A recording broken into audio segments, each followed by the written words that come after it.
Sir ఇప్పుడు మరి వైఎస్ఆర్ కాంగ్రెస్ పార్టీకి ఎంపీ విజయసాయి రెడ్డి రాజీనామా చేశారు.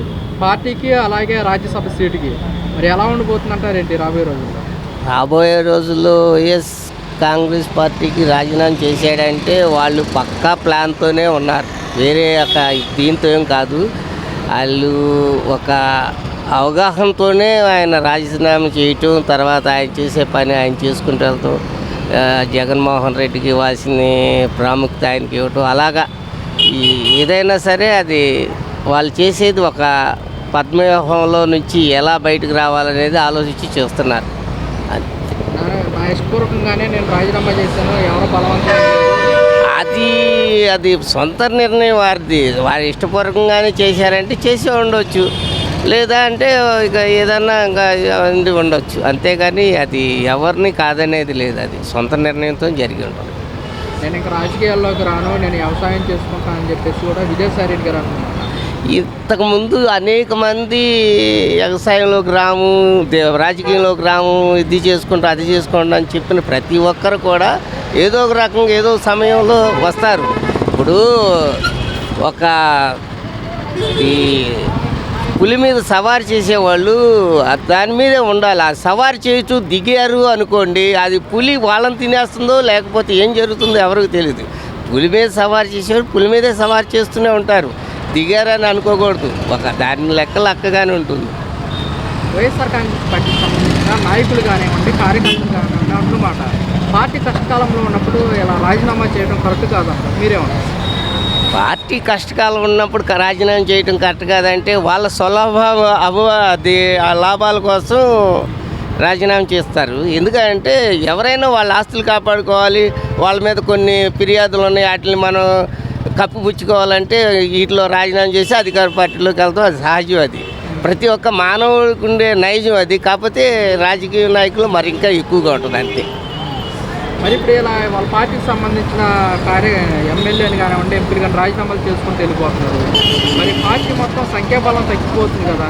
పార్టీ మొత్తం సంఖ్యాబలం చేస్తుందంటే ఏవైనా ఒక చెట్టు మీద ఉండే పక్షులు కావు కదా.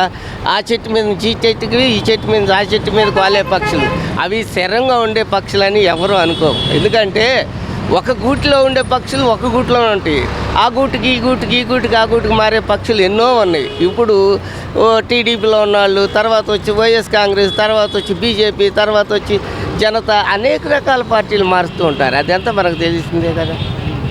మరి ఇప్పుడు ఇలా వెళ్ళిపోవటం వల్ల మరి ఇప్పుడు జగన్మోహన్ రెడ్డి ఏమో నేను ప్రజల్లోకి వస్తాను, ప్రజల తరఫున పోరాడతాను అంటున్నాడు. ఆయనకుంటే ఇమేజ్ ఆయనకి ఎప్పుడు అలాగే ఉంది. ఇప్పుడు ముగ్గురు కలిసి పోటీ చేశారు, ముగ్గురికి 320 వచ్చినాయి అనుకుందాం, ఈయన ఒక్కడికి 40 వచ్చింది. ఇప్పుడు 100 రూపాయలు నీ దగ్గర ఉంది, నా దగ్గర 90 రూపాయలు ఉన్నాయి. 100 రూపాయల వాడు గొప్ప, 90 రూపాయల వాడు గొప్ప?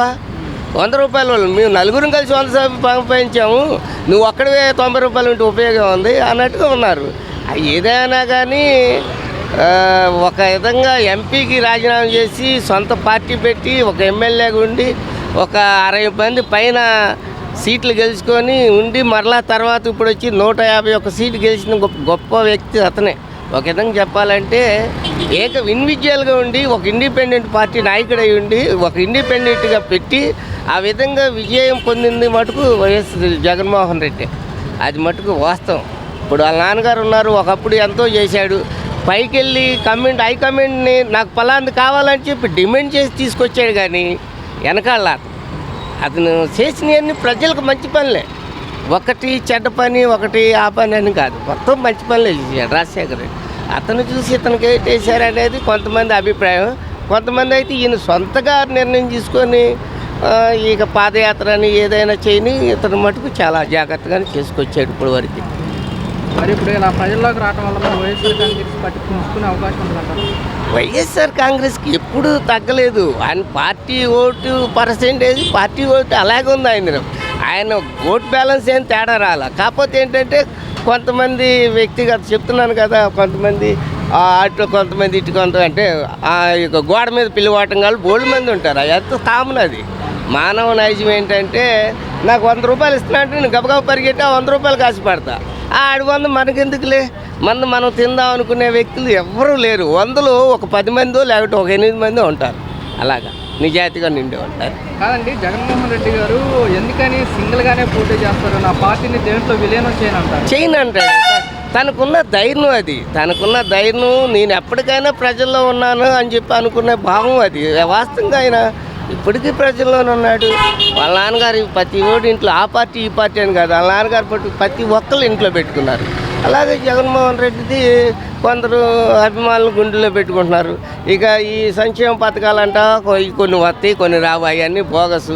ఇక రోడ్లని ఇక అవన్నీ చేస్తున్నారు. కాకపోతే ఏంటి, ఇంక మీడియా ఒకటి బ్యాడ్, కెమెరా ఒకటి, వీడియో ఒకటి, మీడియా ఒకటి, పేపర్ ప్రెస్, ఇవన్నీ బ్యాడ్ అంతే.